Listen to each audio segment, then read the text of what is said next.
नमस्कार।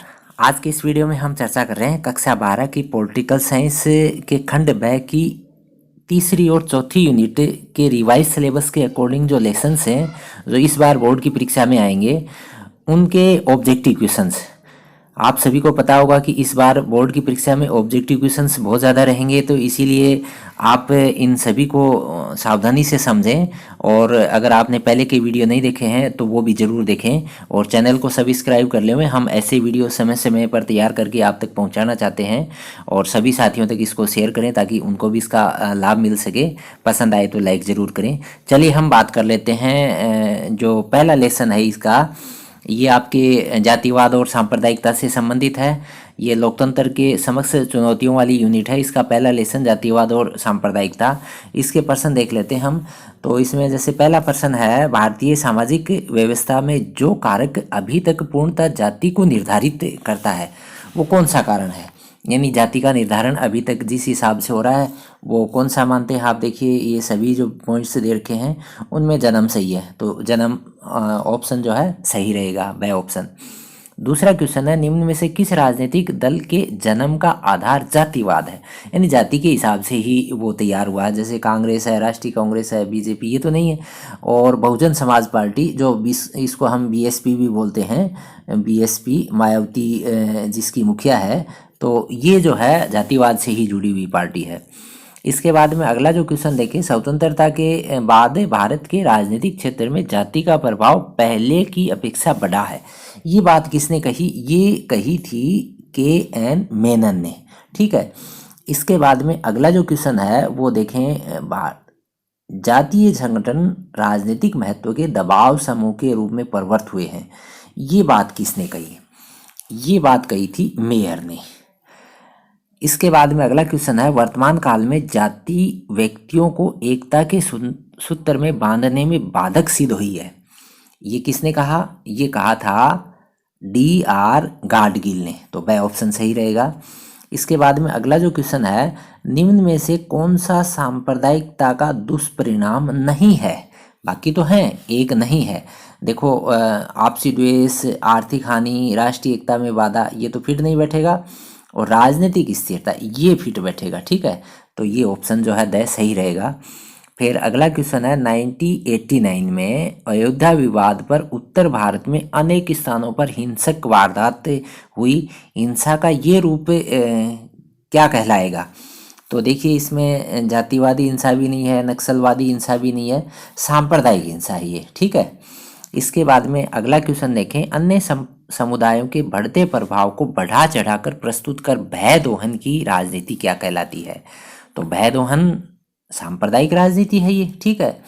इसके बाद में अगला जो क्वेश्चन है, निम्न में से जो भारत में सांप्रदायिकता की समस्या का कारण नहीं है वह है। यानी सांप्रदायिकता की समस्या का कारण हम किसको नहीं माने? तो इसमें देखो पहला पॉइंट सामाजिक आर्थिक पिछड़ापन भी है, दूसरा पॉइंट आधुनिकीकरण इसमें नहीं है। ठीक है। इसके बाद में अगला क्वेश्चन है, सांप्रदायिकता को रोका जा सकता है। सांप्रदायिकता को किससे रोका जा सकता है? देखो सर्वधर्म समभाव से, धार्मिक असहिष्णुता से, भय की भावना से, ये तो नहीं फिट बैठेगा। पहला ऑप्शन जो है यही फिट बैठेगा, ए ऑप्शन सही रहेगा। इसके बाद में अगला जो क्वेश्चन है ये अगली यूनिट से संबंधित है। ये जो आतंकवाद, अपराधीकरण और भ्रष्टाचार वाली यूनिट है, तो यानी ये लेसन है, यूनिट तो एक ही है, ये लेसन है। इसका पहला क्वेश्चन देखें हम, खालिस्तानी आतंकवाद संबंधित था। खालिस्तानी आतंकवादी किससे संबंधित थे? खालिस्तानी रहे थे पंजाब से। अब तो वहाँ ऐसा कुछ नहीं है, लेकिन पहले हुआ था इस तरह का वहाँ पर। इसके बाद में अगला क्वेश्चन है, प्रथम आतंककारी संगठन है। तो इसमें आप याद रखें, प्रथम जो संगठन है इनमें जो दे रखे हैं, जैसे जम्मू कश्मीर लिबरेशन फ्रंट, उल्फा, ये बाद के हैं। पहला संगठन यहाँ इस लिस्ट में दे रखे हैं, उनमें मानेंगे तो आगामी जापू फिजो नागा नेशनल काउंसिल। ठीक है, ये पुराना है।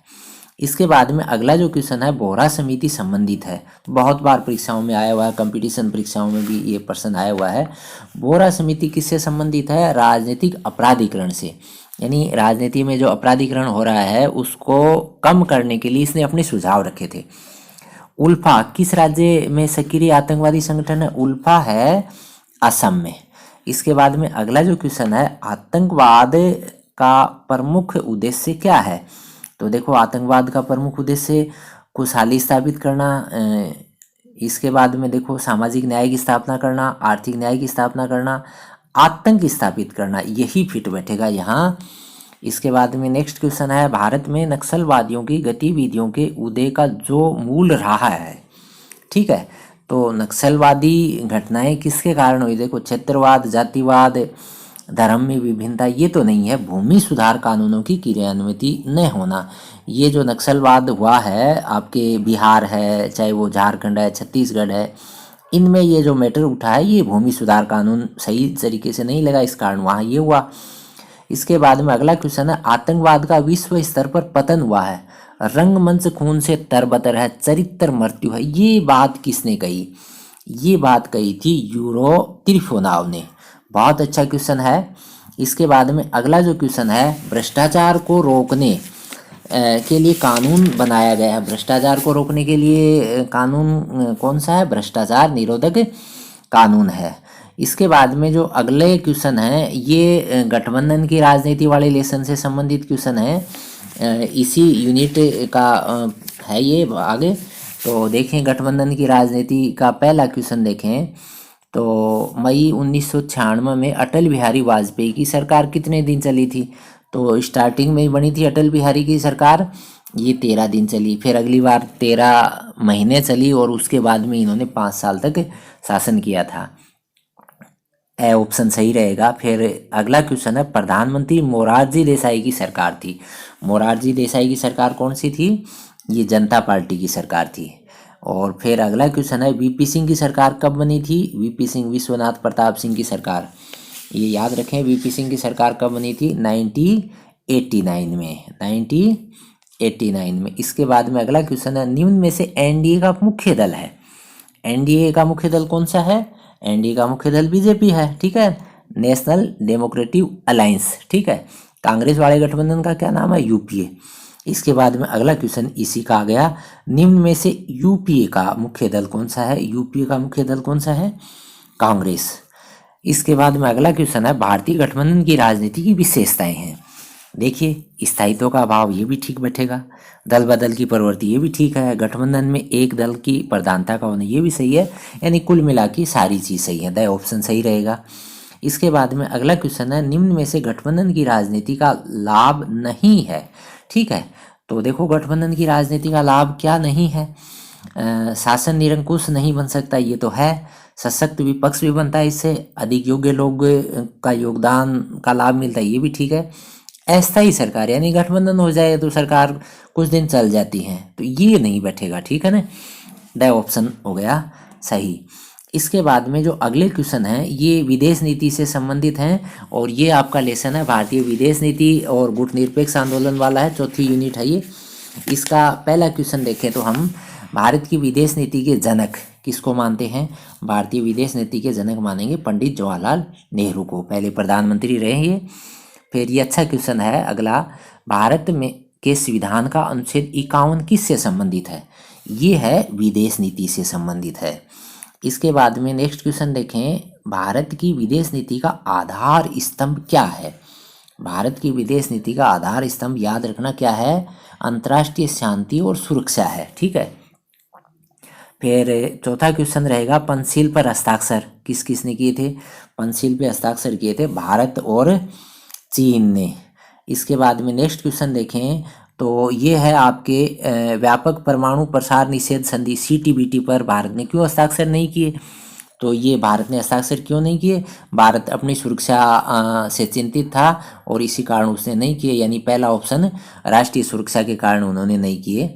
इसके बाद में अगला क्वेश्चन देखें, प्रधानमंत्री मोदी का विमुद्रीकरण का निर्णय, ये बहुत अच्छा क्वेश्चन है, परीक्षाओं में बहुत बार पूछा गया, प्रतियोगी परीक्षाओं में।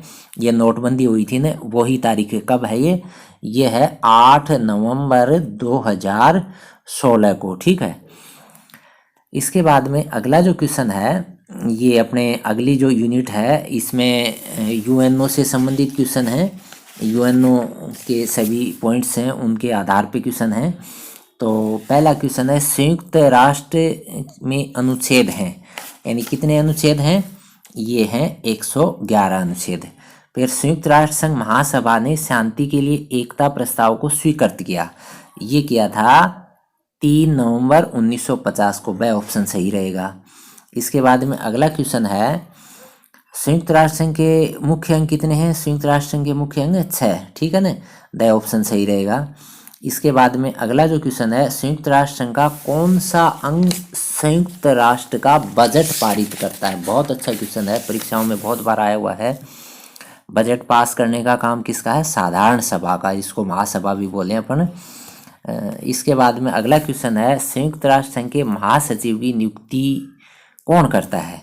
तो महासचिव की नियुक्ति देखना, सुरक्षा परिषद की सिफारिश पर महासभा करेगी, ठीक है। सिफारिश तो सुरक्षा परिषद होगी और होती है ये महासभा द्वारा। इसके बाद में नेक्स्ट क्वेश्चन है, संयुक्त राष्ट्र संघ की वर्तमान सदस्य संख्या कितनी, यानी कितने देश वर्तमान में इसके मेंबर हैं? ये हैं 193 देश। फिर नेक्स्ट क्वेश्चन है, संयुक्त राष्ट्र संघ की स्थापना कब हुई थी? बहुत अच्छा क्वेश्चन है, ये हुई थी 24 अक्टूबर 1945 को। फिर नेक्स्ट है, अंतर्राष्ट्रीय न्यायालय का मुख्यालय कहाँ पर है? अंतर्राष्ट्रीय न्यायालय का मुख्यालय याद रखना कहाँ पर है? हेग में।